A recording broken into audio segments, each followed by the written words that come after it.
Well, it's time for another episode of Getting to Know Your Indiana Neighbor. And this Indiana neighbor is truly a Martin County treasure. I'm not even sure that I realized that or appreciated that, at least as much as I did after our conversation with Bill Greene. Bill Greene is the Martin County historian, an encyclopedia of Martin County history, but he's much more than that. Everybody, as we said, has a story. That's why we're doing these episodes. And his story is very interesting as well. Those who shaped his life, those who are no longer with us, which includes childhood friend Brick Parker, Mr. Scout, Richard Kleesner, and the Larkin, Jim and Lenora, whom he worked for at the red and white grocery store growing up as a young child. His scouting adventures. Mr. Scout was Richard Kleesner, but Bill Greene was moving on up as well. And he'll talk about that, his family, and by the way, how he met his wife. And Dee Greene, you must have had a little bit of mischievous in you about the time he met you. We'll hear about all of those things, but of course, we'll hear about his passion for the Martin County Historical Museum and the house that he grew up in. That's where the setting is of our conversation today.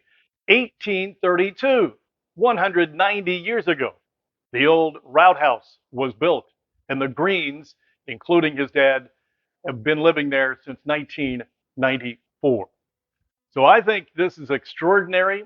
I've always said I wanted to keep these to 30 minutes or less. I just can't do it. So if you have to watch it in segments, it's about a 49-minute clip. But I hope that you'll watch every bit of it if you can. Our next Getting to Know Your Indiana Neighbor, Bill Greene, right now.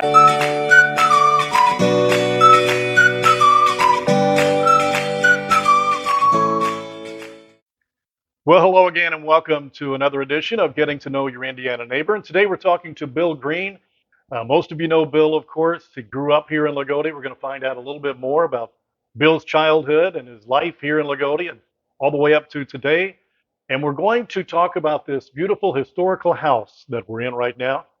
It's not far from 200 years old. 1832 it was originally built, and we'll talk to Bill about that as well as the historical museum, the Martin County Historical Museum. So all of that coming up here on your Indiana neighbor, getting to know your Indiana neighbor. But Bill, let's kind of start from the beginning, if you will. When and where were you born? Tell us about your parents, siblings, and kind of take us through what life was like in Loogootee, Indiana, back in, I guess it would be the 60s and early 70s for Yeah, a young childhood, right? yeah. Well, my mom is Martha and Bob Greene, and I have a um, brother Mike and a Don, Tim, and my sister Mary Ann. So we had a pretty nice sized family. We're all about a year apart, and yeah, I was born October 3rd, 1957, at Selfridge Air Force Base in Detroit. Is that right? Yeah, my dad was stationed in Alaska. He was in the Air Force, and my mom moved up with her parents, Carl, Juanita Westenbarger, and so I was born up there at the Air Force Base. Uh, Soon after that, Dad got out of the Air Force and moved back to Loogootee and moved to Queen Street, and that's the old Houghton house. Major Houghton built that house, and later on, Doc Strange owned Yeah, it, and yeah. they had just tore it down. So my growing up started right there on Queen Street. And what's really interesting is, Major Houghton was in the Civil War, and also Colonel Lewis Brooks was. And I'm living in Colonel Lewis Brooks's house. That's amazing. So two, Civil War. Almost from Uh, birth. yeah, It's like you were yeah, raised to do this, right? yeah, To yeah. preserve So history.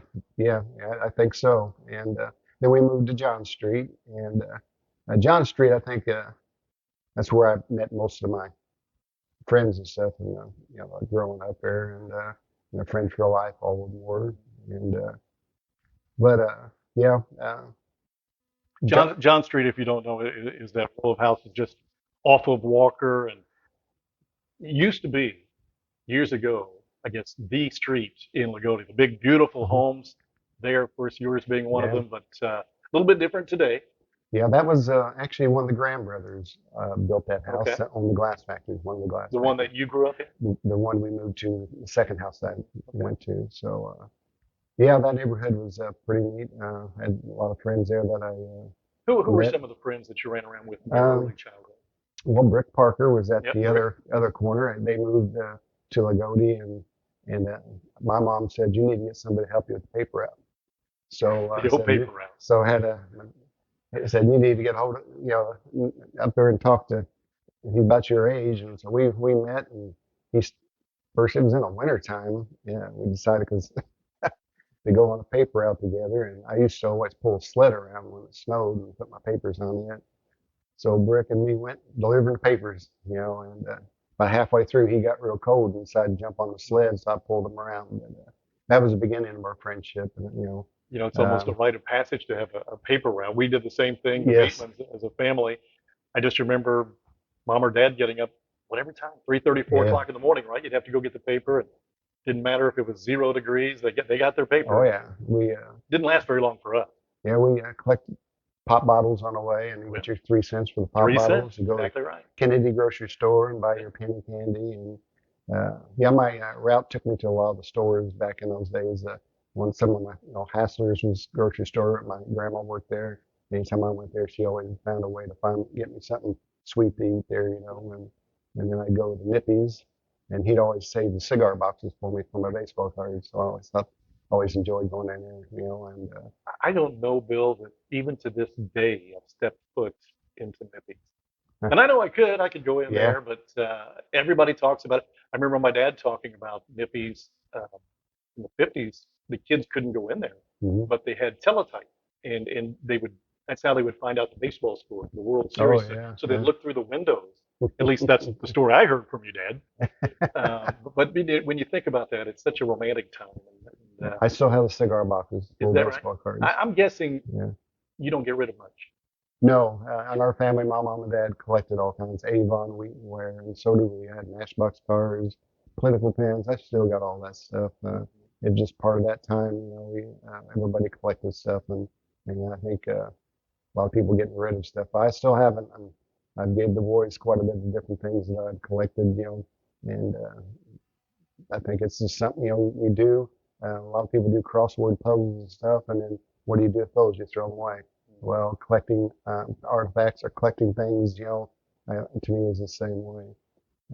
So I even went around paper out. Like I said, I used to go to all the well, Standard was my favorite place. Nick Smith and Bill Yep, Bradley. I love those Nick and guys. Bill. We were just a bunch of little rugrats in there, and uh, they let us to hang out there. But every time I go in there, I ask them for all the silver coins, and Nick would open up the drawer and find all the silver ones and trade me evens for it back in the day. That's But amazing. It was a full service station, but I don't know how they ever got any work done because I know if anybody was typical to us, Dad would take us in the car. He would stop to get gas. He would go in. You had to go in back mhm, then, and of course they would do it for you. But he would go in and have conversations of like, Dad, I'm sure the tank's filled up. yeah, Let's go. But everybody would go in there and talk to Nick and Bill, right? yeah, they were patient with. I could imagine a bunch of little 7, 8 year olds coming in there Hanging and around. hanging around, and but they were very invite. They were just great people. And Jay's carried on as what his dad has done. He's a worker. He's a worker. And you just want that simple, just sit down and enjoy what we got here, and talk your politics or whatever it might be of the day. But those were the good old days, I think. But the paper route brought me in, to a lot of the older people in town. I got to meet, Joe Larkin. I Joe love Joe Larkin. Larkin too. I walk in there and he'd be in that little bitty area that they set up a little higher. His office is raised up a little bit, and I always come in and I'd go halfway up the 2 steps there and give him his paper, and he always had a kind word. And then I'd go to Kennedy grocery store. So I made my route around all the different places, and my farthest place was go was Nigs out there at by the swimming pool. But But you remember when Robert Kennedy came through yes, I remember that. in front of Kennedy store. Yeah, There's a photo in town somewhere. I know yeah. my I brother actually did have a that photo. copy You of it. have a Yeah, copy there. yeah. Okay. I'll tell you what I remember about the Greene family, though. Hmm. You were the scout family of Loogootee. I mean, right? Am I right? Yes, I mean, yes. not only you, but your brothers, and I don't know if Marianne was in Girl Scouts I'm or not not, sure. but your brother Tim was in my class. And Yeah. I guess if there's one regret for my early childhood, it's not getting involved because I'm the unhandiest man you could ever imagine. And I think that would be a little bit different. Yeah. But tell me a little bit about how you got involved in the scouting, because I know you worked your way all the way up, Hmm. and I'm sure it's shaped your life today. Oh, it definitely has. And my mom was and dad both were involved with scouts, from Cub Scouts on, and so they kept us involved in doing all the getting all the merit badges and stuff like that. Went through Webelos and loved the camping. Um, and then whenever I got the age of being a Boy Scout, Mm-hmm. there wasn't Scoutmaster Don Nolan or Don Norris, I guess, kind of decided all of his kids had grown up, and so they was needing another person to come in, and so I was like, man, I love Scouts. I was in Cub Scouts, Webelos. I'm gonna go camping now. I'm old enough to go camping and stuff, and I'll never forget the day that it was on John Street, we lived in John Street, and this guy comes up, and up there and says, is your dad home? I said, yeah. And he says, I'm Richard Klusner. Richard Clue, And Mr. Scout, right? yes, yes. And he came up there, he said, I'm going to be the new scoutmaster here. And I was so excited because I was going to get to go camping, Mm-hmm. and so that was that. Yeah, Yeah, good guy. yeah, absolutely. So let's move on to high school a little Yeah. bit. You were telling me just a little bit ago before that you're extremely shy and didn't really get Oh, involved yeah. in a lot of activities. But tell me a little bit about high school activities you might have been involved in, some of the teachers that maybe helped influence you along the way. Yeah. Well, I might go back.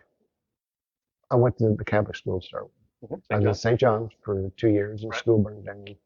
Um, yeah, there's some stories there. I used to have the playground boys on one and girls on the other, and I think this shaped my life for a long while. Is I was in one playground and we got our pictures taken, and so I was in second grade, and I gave it to one of our friends, girl, on the other side there to give it to another person, Uh-oh. and we got caught Oh and had boy, to go see Sister Superior. this is superior. And it's just like, oh my gosh, I'm never going to do that again. I'm never going to talk to the girl again. I'm going to stay on my side of the playground. I'm not going to step on that sidewalk again. And I was telling my mom, said, I think that's probably why I didn't date until I was, my junior in high school, because that still resonated with me that you don't get on the sidewalk. Girls here, guys here. But yeah, I, back in those there, I loved art too, and I can't remember the nun that was our class and my teacher, but I do remember she really encouraged us to color and stuff. And then after we got into the community of the high school, Mm-hmm. they consolidated. I'd say high school got in track, loved track, and I did pretty good, and but wanted to, well, another part was going back to, what I liked about school. I didn't like, competing, but it wasn't my favorite thing to do. I was never much of a competitor, Mm-hmm. but I loved art. And I'd say Fred Roberts is probably, I took art for 4 years and I couldn't get enough of it. I loved all parts of it, from, just creating stuff from clay to even painting. I wasn't good, but it was a good way to express how I felt, and it was pleasing to me to see something complete, and that he was very encouraging. And even today, people like that, we don't see how many years he's been. 77, I graduated. Never haven't seen him, but it always comes to your mind. It's like, to me it does. The influence that people have had on me, for me, and during high school, I worked at Red and White, and Jim and Nora were two other ones that really impacted my life. When I worked there, I met a lot of my friends. Brick and them were all working there too, but it's just the way the example they set for us rugrats in there working, and kids, and the patient, being patient and there to teach us, and you definitely seen his faith. I'm in the faith that, I became an altar boy later on, and I was up there holding the little plate, and I guess I passed out, and Really? and it fell. Jim got me and took me home there, and called my parents, and they came up there, but it just seemed like he was in my life for a reason. And like I said, I worked there until I got out Jim of high Larkin. school, Jim Yeah. Larkin. So, yeah, they're, we can't forget those people. No. They're gone, but the impact they put on us, our lives. I want to be that example for somebody else. You know, but, Well, let's fast forward a little bit. So we go from you can't talk to a girl because they're on one side, you're on the other. Well, that changed at some point because you got married. yep. Um, Donna D. Greene. Hmm. So tell me a little bit, when did you meet her? How did you meet her? And kind of your family story from there. Well, I'd say we went to Turkey Run one time. A bunch of friends, Kurt and Carl and a bunch of those Paul. We all like to go out canoeing and going places. We always went out on adventures. The group there. A lot of those guys I met from Red and White. But Dee was with it because Kurt was at the time, I think maybe with Julie, but Dee was with the group. But I wasn't seeing her hang. I didn't, we didn't know each other. But whoever she was with, she kept flipping the canoe over. They weren't happy. So they convinced me to let her get in my I got canoe, you, yeah. and Paul got into the other person's canoe, and then she tried to flip my canoe over. And you imagine your cooler getting flipped over and Yeah. everything. Yeah. It don't take long before you start. You mean she But did this not on purpose? she did it on purpose. She did it on purpose? Yeah, she just was, Yeah. that was something she wanted, And so I just, when she go one way, I'd go, Yeah. and she'd fall out every time. But I think that's So let me get this straight. From the reason you and her are together today is because she frustrated the heck out of you while canoeing. yeah. Yeah. And I fell in love with that. That's amazing. But it wasn't later on that Kurt and Julie got married. Okay. And Kurt Johnson. Kurt Johnson, And Julie is Carrico, Dee's sister, right? Dee's sister. Okay. They got married at Greenfield, and I was in the wedding. I was one of Kurt's friends, so I was in the wedding, and plus Dee's sister. So Dee had to decide who she's going to walk up the aisle with, and so she picked me. And so we walked up the aisle together at St. Michael's, and then within a couple of weeks, she started coming down to visit her grandma, Jim and Regina Carrico. Rod and Sue's my father-in-law now, and they come down to visit. So we started seeing each other every time she come down, and I guess the rest is history. Yeah, that's so we got amazing. married at Greenwood, the same one. We walked the aisle together. Greenwood, Greenfield. Greenfield. Greenfield, Sorry, yeah. St. Michael's up there. So that's amazing that the little things that happen. For instance, of course, the canoe, but also I pick you to walk down the aisle with me, and that, of course, would just entrench, I'm sure, whatever was there, that spark, right? Right. Yeah. All right. So you get married, live here in Loogootee. Yes. Okay. Where are you living at the time? Wood Street. Wood Street. All right. Yep. Me and I had purchased a house at Wood Street. The big yellow house? The big yellow house. I think a lot of people know of the house. Well, you know our story. I mean, Dee, we both worked at Kimball, Lynn and I, and I worked night shift, and she worked sort of a liaison for nights, so she would go in at 2 o'clock in the morning, and Lynn would drop off our little 1-year-old daughter and take her upstairs at this big yellow house. A lot of you remember it there, right near the school, and lay her in a crib or in the bed or whatever it was, and Dee would watch her until I got home. And it's just remarkable what we do, right, for our kids. And that was something that, of course, we were very thankful that Dee was able to do that for us, because who would do that, right? And my wife and Dee have worked together now, and they're terrific friends, love each other. So we're very appreciative of that some 30 few years ago. Yeah. Wood Street, that's where 3 of our sons were born. Oldest Tyler's the oldest. And Eric was born there, or not there, but lived in the house there. And then Dylan, and then Daniel, when we were down here, he wasn't part of the Wood Street connection at the time. But even the neighbors was glad to see me grow up. From the 2 years of being a bachelor, and then finally Dee shows up in the picture, and we get to see all of our boys grow up from riding bikes and everything. So Wood Street was a blessing for us to be able to have the neighbors we had. Karen and Bob and Lo, right across the street. Yeah, yeah, Larry, the Winegers, and I mean there's a bunch of them through the years, the Wayne Myers and Richard Taylor and them, and so it was a good place to grow up. It really was. The house is gone now, but the Yeah, memories aren't. The memories are still there, and the boys still talk about them, and sure. even some of the neighbors still talk about them. And glad to see that I'm grown up and all taken care of Are you grown up there. now? I think I Okay. am. I think I Well, am. well, then let's continue to move on. By the way, the setting that we're at, and I hope to have a separate episode shortly where Bill is walking me through this home, the old Brooks home, built in 1832. So that's where we are right now. And this fireplace right here, and he'll describe everything that's going on. But we think that's going to be in another episode because we only have so much time with this. But let's talk about a little bit how you got involved with the Martin County Historical Museum.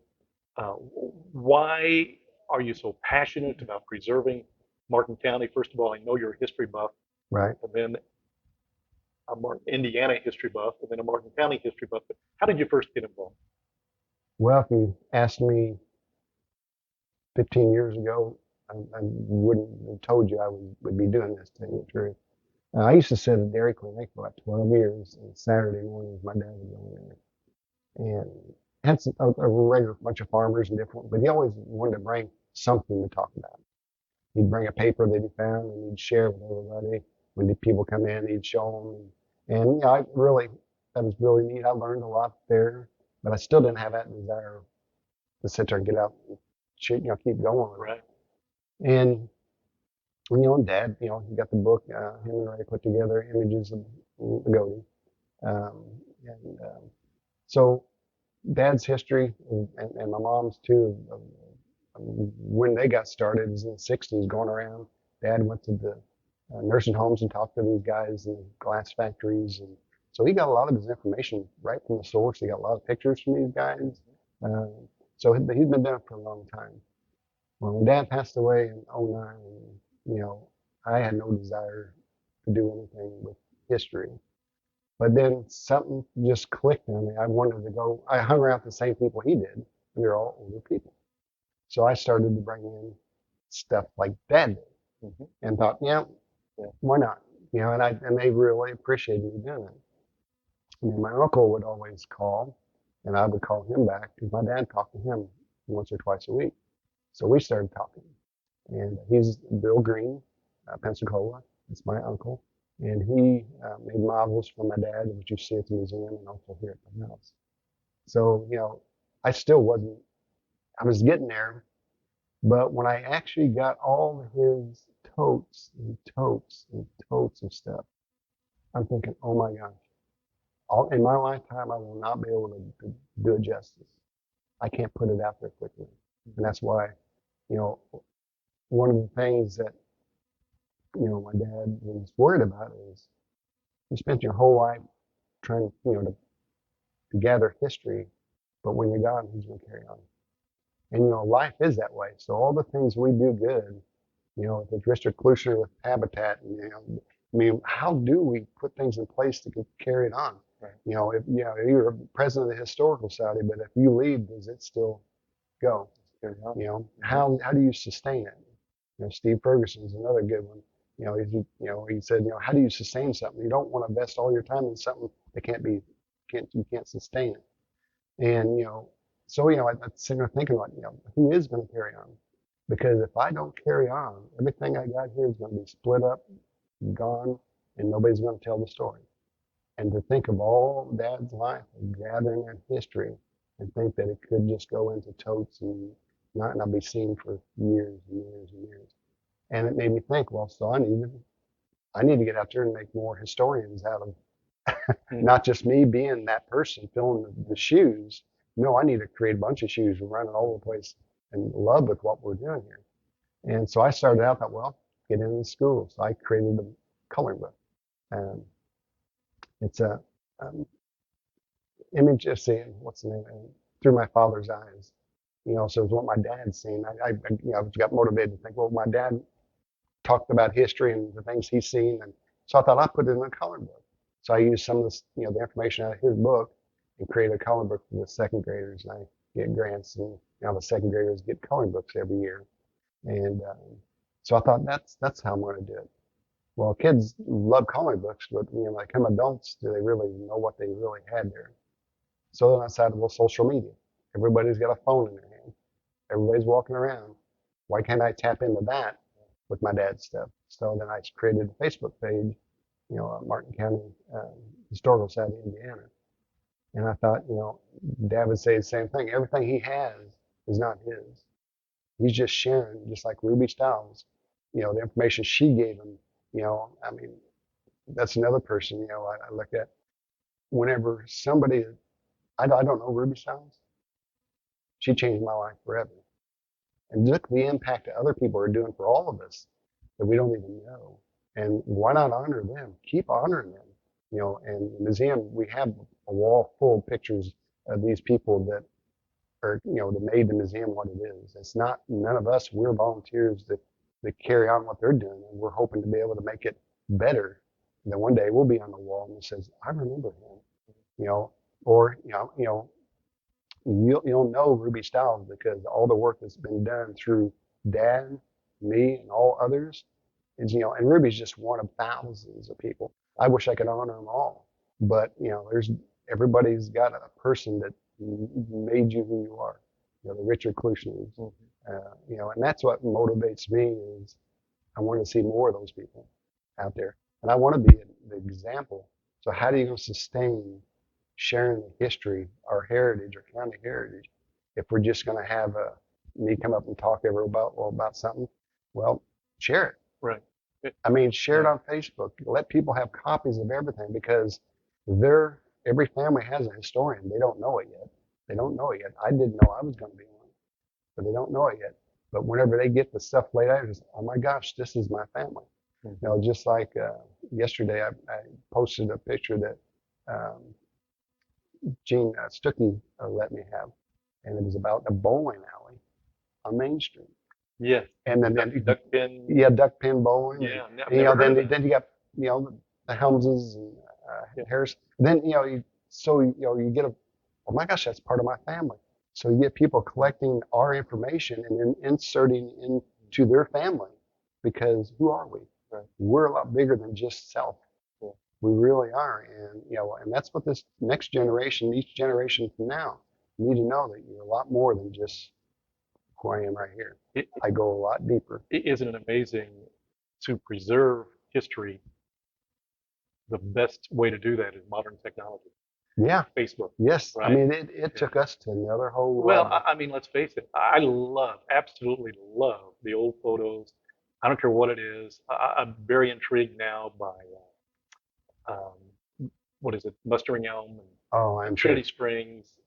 We've made trips out there, my father and I. And what's amazing too is how much the downtown area still looks like today, what it looked like, 150 years ago, which maybe that's good, maybe that's bad, but I really enjoy the comparison. So I love that you've been able to do that, but I know that it's such a process. And when I think about the Historical Museum, I remember talking to you not that long ago, and you guys are really going through the renovation, working through it. Are you done? I mean, no? Still some more to do?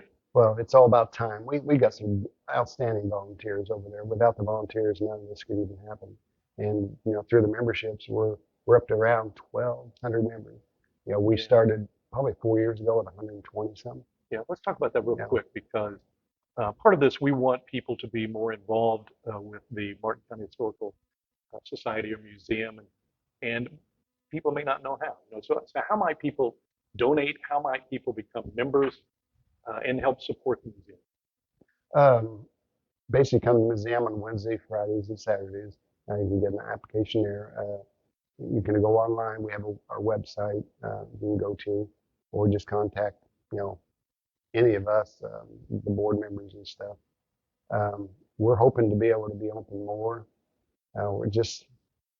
It's just so difficult when most of us work to be able to be. Got a lot of people want to volunteer, but your mom's there. My mom's there every Saturday. She's supported me through anything I've ever been. She's always. I was looking at the scouting. There's a whole room there, or a whole aisle, I guess, for scouting. and she came back looking for a mop, I think, to clean Yeah. up. And I wish I remembered now. Maybe you could tell me. I know she'll tell me. But yep, I've been a den mother for I can't remember how many Yeah. years, but a long, long time. And it's great that I don't know if she shares your passion for this, but she certainly loves your passion enough to be able to Yeah, I help think get back. that's what it is. That, Yeah. she loves to see, the passion I have for it. And, She's she's, terrific, isn't yeah, she? she's involved with so much, and I'm just so blessed to You have, are. the family, my, and, my, even my in-laws and, some, we just, Yeah. and the community. I mean, really, I look at, you know, the, all the people on the historical side and all the members and stuff. I mean, the community that we have here, and we share so much together. It's just like we're all so different, and we all might not even know each other, but we share something in common, and we can come to that, and and actually be one community. And those are things I want to put more effort into. Is that one community? What can we do to it's not a Loogootee event. It's not a shows event. It's not. We did the Dawson Day. That was more of a Yes. community We'll event. bring that up. And it's so rewarding to see because we're all we have family members all over Yeah. the area, no Yeah. matter.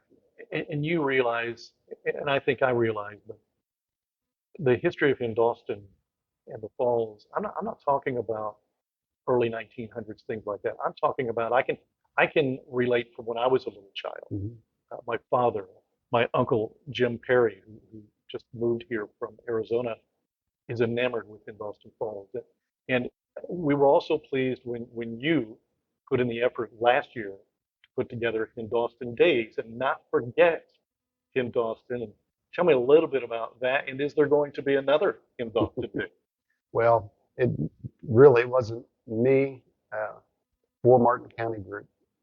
Um, You were out there promoting it. I I know was that. promoting, but they set the event to be able to make it to what it And who was. was it again? For Martin County, For Martin County. the list of people. But yes, that we were blessed the way it turned out. It was going to rain. It wasn't supposed to happen. And we said, yes, it's going to happen. And we started the beans at 4 in the morning. It was dark. It was beautiful out there, but it was going to rain. So we're just going to see if we get an hour, we get 2 hours. Right. And the rain stayed away. It rained in Loogootee and rained in Shoals, and the place was still packed. Wow. So God does things for a reason. Because it was a sunny day, and the river was real down, we could have had a mess because people probably couldn't get on Dawson Road, I would think. So I think it worked the way it's supposed to work. Yeah, we are planning and trying to get things together for the next one, but a key person was Jameson, West Boggs. He did a lot of the event planning for us. So he's moving on, and he's done so much for the community. And we're just he's definitely going to be missed. But there was still a lot of people in the community that are capable of doing the same thing. And he's just been a role model for us, saying, "Hey, you guys can do this. You can do that. We just got to find the people to come together, to fill these shoes, and others go, been called to do other things." So. But back to the museum itself, if you could, I know you've taken people through tours probably countless times, but if you could, without somebody going there, if you could think of one or two or three items that you would say that this is the most intriguing thing you will see in the museum, and it depends on the interest of that person, but Yeah, definitely. There's just so many. Yeah, and that's why when people come in, you try to figure out their topic quickly. When you do, because you're there for 15, 20 minutes, if they walk through, but if you know their topic, get them to the topic and share, then all of a sudden it becomes like they get engulfed. It's like, this is really, really neat. And I'll bet you, Bill, that one of the ones that's most popular is that military one. It has been, and the community foundation and all the donors. If we were going to just fix the ceiling, the plaster was falling, it was $2,400, and we was wanting to fix that and get the milk because it was just a mixture of everything. We said, no, we're going to fix the ceiling, we're going to make it a military one. So we took what was left of the drop ceiling out and started work. Rick Bowling, I mean, wasn't for him, none of that work would ever get done over there. Rick Bowling needs to be a subject here, right? Yes, he definitely needs to be, especially in this Mount Pleasant area. Oh my gosh, yeah. He lives here with us, right over here at Mount Pleasant too. But yeah, he's amazing. And the military room happened because his hard work, and I'd done work too, me and him in there. But we couldn't have done.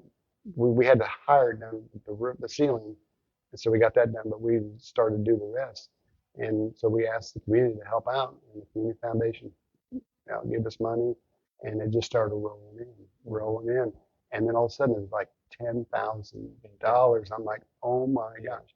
And it's really neat that this room, with the spiral steps, Beautiful. a third of that steps was covered up with the drop ceiling. So we haven't seen that since who knows when. I've got pictures people are probably looking at right now as we talk about the military room, the spiral steps. But as people go in there, particularly if you're a younger person, you've had somebody involved in a war, whether it was Vietnam, Korea, World War I, World War II. It, it's an amazing room, and you've got to see it. And it does a great job of paying tribute to not only those who have fallen in Martin County, but those who are still with us and those who came home. And it's just, to me, it's jaw-dropping, and particularly if you have somebody who that's been a veteran. Yeah, and we have, you walk in, it's kind of on the right, it's the American Revolution. The ones that fought the American Revolution and actually buried here in Martin County, we have their name on the wall that you can go to the cemetery to, where they're at. And then we go to the Civil War. We got 1,062 people from Martin County went to the Civil War, and then we went go around to World War I, World War II. But then we in the middle where the clerk used to stand. We have what we call the gold star. That's the ones that didn't make it back. So when you go look at the name of the Civil War, all the names that went, and then you turn over here, and these are the ones that didn't come back.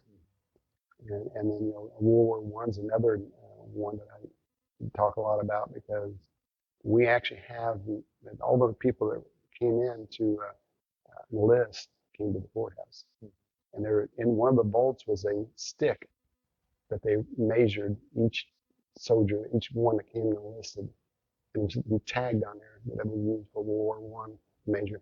And so we have that displayed there. And then you have, the gold star and all the ones, every one of those pictures, every one of those guys would have been here in that room getting measured. Yeah. And think that, we're here, but in a different time. Yeah. But we're here with them. So, I mean, the room is just, there's so much more to do. I want to honor the Vietnam, vets, the Korean veterans. We don't have a whole lot there yet, but I'd love to have some help, being able to get, for the Korea, Vietnam, Gulf War, Afghanistan.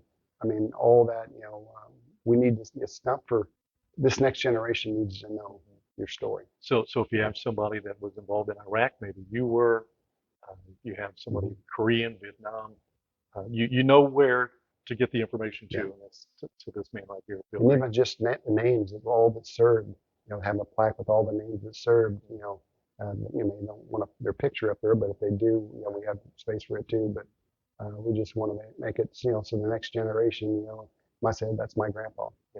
Yeah, that's my grandpa. Yeah, we only have so much time, and I know we could spend all day talking about the museum, but I do want to talk about, you just touched on it, the history of the building of the courthouse. And I know there are some people maybe who might go there and they're expecting to see the tree, maybe where the Archer brothers were hung. Tell us a little bit about that. And the tree's not there anymore, right? Well, there's a tree there. Right. There was 6 trees there altogether, and there's 2 stories. One, I said the trees were gone. The 2 of them were up there next to the window. Before the and the Archer brothers were. Well, I'm not real. Okay. It's a big topic. All right. But you go on YouTube video. Yeah. And the Fall of the Archer Gang. The Archer Gang, that's right. Yes, yeah, look and that is one amazing video that was put together. It's been updated, and I think it's got a lot of the family information, more family information that the family shared. But it's very, very well, and I couldn't give it justice to explain everything. But it all started, with the gang basically fighting another part of the gang because little Martin got killed, and from there, it just got worse and worse. But that would probably give you a better understanding of Archer. But they did lynch him. They did come into the county jail. They got the sheriff and threw him in the jail and pulled the guys out. And I guess they thought they were getting out again like before, but they did. And they went over and lynched them up on a tree, and three of them were hung there. And the fourth one that was going to be on trial ended up did get on trial and got lynched or hung there legally, hung there later on. So Yeah, I mean, it's amazing. If you haven't been, you need to go, no question about it. And yeah, it is one. When we did like a survey, what are the things? If you come to the museum, what do you want to see? What are the questions? And the number one thing is Austin, okay. And Trinity Springs, and the Archer game. Those are the three that most people come in and ask. The first question to come out of their mouth to be about those three. And it'll be interesting, Bill, to see how, as history moves on, the younger people, what do they want to see from the museum? What is history to them, right? Yeah. You had 75 third graders come visit this house a little while ago as a field trip, and God bless you. God bless you indeed. And also to visit the museum. How do you think that was received by third graders who are what, maybe 9 years old? I think it went real well. The teachers did let my wife know that some of them still had questions, and they were, and some of the things they remembered. But what really blessed me is the teachers had a love for Martin County history. I can sit there and talk to third graders all day, and will they retain that? When they become adult, will they become a historian? Probably not. But if a teacher is in love with the local history, what impact can they have as they teach the kids is amazing.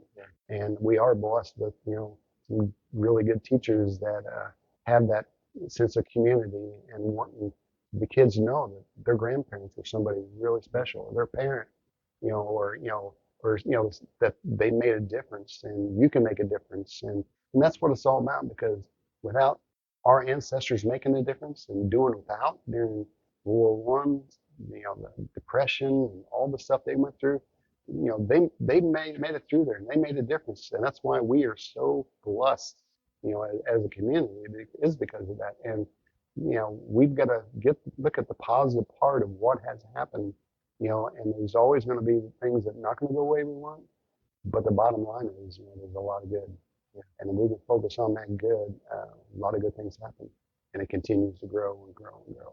One thing you told me not very long ago that was, again, a little bit mind-boggling. Probably this very property and where we all live right now was a part of Daviess County. Yes. And you said Daviess County stretched, I thought you said maybe all the way up toward Michigan. Is that fair to say? Well, Knox County did. Knox County, it was Knox County. Knox County did, but Daviess County, after Daviess County and Martin County, when Daviess County was created, Martin County was part of that. We weren't even a county yet. It wasn't until 1820 they decided to get rid of the hills here and created Martin County. And DuBois, part of DuBois down by Lost River, at the time became Martin County also. So Daviess County kept the farmland, and they created Martin County. But back in the day, I guess even now, farmland is important. But as far as tourism, what we got here is just as good as Brown County anywhere else. We have, you just have to find it. Oh, the natural beauty here is just in Pinnacle and McBride's Bluff and the Jug Rock. The Spout Springs, the Shell Mounds. Well, I'll go to the Overlook, and I've got some pictures. Just unbelievable. When fog comes rolling in over right before Shoals, it's just gorgeous. Every season, you got 4 seasons of that, so you can look at it one time, but there's 4 seasons. So come back and see the other season, because it's going to show you something different. Even in the museum, and I've heard so many I guess, explanations as how the name Loogootee was put together, but there's a little paper over there that tells you that story. Well, that's one of the stories. Oh, so that may not be official. Well, I didn't put the other one next to it. There's actually 2 stories that I've heard a lot about, and I don't think anybody really knows for sure. I do know there's a Loogootee, Illinois, and I thought, I wonder how they got their name. Right. So it's kind of weird. Loogootee is something you don't see every single day. So, but I really believe that the 2. One of them was Thomas Goody. He named it after his wife. But his wife is Nancy. She died in 1856, and she's buried at, you know where Arvin's crushed stone is? I do. There's a cemetery there, I didn't know that. and his first wife is buried there. I think it might be 5 stones there. So the founder of Loogootee, wife, is buried right there. And we're going back how far? 1856 is when she passed. She was born, I think, 1798 or something like that. So she died at the age of 58. He remarried Lucinda, her name was. But so that was 1956 when she died. So the story that they used part of Lucinda's name with Goatee, Loogootee, L-U, Goatee, that was one of the things they said he named it after his wife, who had been his second wife, would have been 1856. Loogootee is 1854, so he wouldn't have made it after his second wife because she wasn't in the picture yet. Yeah. So I don't think that story is correct. So that's the reason why I stuck with the one that I did put in the museum. And basically, Goatee owned the property around Loogootee. And when they decided the railroad was going to come through Loogootee, which they were planning going to Mount Pleasant here first, but they decided it was a lot cheaper to run it straight through. Plus, Thomas gave a bunch of land to them if they would make it come through his property. So it did go through the property, and the representative for the railroad, he got very involved with him, and through this whole negotiating and stuff, became friends and worked through getting the railroad, and so they spent a lot of time together and got to know each other's family. Well, I guess the daughter of get this right. Well, the daughter and son, I can't remember which way it is, but started dating and then getting married. So I decided to name it after both families. Yeah. Low. Yeah. Goatee. Low is the representative for the railroad, and then Goatee. So they put both families together and Loogootee. You know, it's funny. So I don't know if that's true, but out of all the ones I've that's seen, our story, and we're sticking to it. Yeah, because I don't think he would have named it after his second wife when she wasn't in the picture. Until after 1950 or 1856. Funny thing is, you hear a lot of the old timers, of which you and I are getting to be, but I'm talking about older people, and they will say Loogootee, and I'm thinking, okay, that's what it is, Lowe, and the name Goatee, Gootee. Right. At least that's the story that is in the museum. So that's you talk about the cemeteries. That could be a whole other episode, couldn't it? The cemeteries, the historical part of it, out here in Mount Pleasant, Go ahead, Bill. The cemetery over here, the Brooks Cemetery. Yeah. The Rout family is buried there, and the Brooks family is buried there. They're the ones that lived here longer than anybody, and it's really interesting because you can go over that cemetery and look and you see the house. So always got their eyes on the house. Yeah. The Brookses and the Routs. Speaking of houses, again, we're in a house that Bill Greene and Dee Greene own, and it was built in 1832, and in another episode, Bill's going to take us on a tour of this house, so we'll see all of that. But I guess the number one question I would have is it haunted? Is this house haunted? We've had people here wanting to test it. You go around the ghost chasers and stuff. No kidding. Yeah, and I sat down with them, and I said, well, yeah, and they, well, can we come in? I said, well, I'll tell you, here's what it is. Have you ever heard of the Holy Ghost? And I said, I believe, there is, and but I believe it's whatever you invite in your home. Yeah. I think no matter if it's a location or something. But you heard that when you moved in, right? Oh yeah. There's people that lived here before said that they thought it was haunted. I've never seen anything or felt anything, but again, I think it's what you invite into your life. If you want it to be haunted, it'll be haunted. Yes, it'll be haunted if you want to, and that's just it. And I do believe that, you can allow things in places and it could be haunted, but not here. And I think of nights like as we record this last night when we had the big storm. I wonder if it's a scary night out here, out Mount Pleasant. And I think of Dee, particularly if you're on the road or something. Any issues there? Dee's not scared of anything. She's not scared of anything. No. Well, I would be. She hops on a horse, she's not scared of anything. Well, time gets away from us, and Bill, I know we can talk all day long. But if there's anything else you'd like to talk about right now that we didn't cover, it's your point. Nope, I think that's it. Fantastic. I do appreciate you taking the time to do this, for the community, Sure. because getting to know all of us old timers is important because, you know, one of these days we'll get to tell the story, Mhm. and I, want to be able to make sure that nobody has to start all over. They can start where we left off and make things even better for the next generation. And anything I can do to do it, that's what I want to do. I hope to retire here in a couple of years and give back to the community 100%. And that's my dream, to be able to do that and make a difference. Make a difference. Well, I don't doubt that today you learned a little bit more than what you did a half hour or so ago about your Indiana neighbor, Bill Greene. And in another episode, you're going to find out more about this house. Bill's going to take us through it, so look forward to that. And in the meantime, we thank you for watching. We thank you for all the suggestions. And we hope that you enjoyed this episode with Bill Greene, the Martin County historian, on getting to know your Indiana neighbor.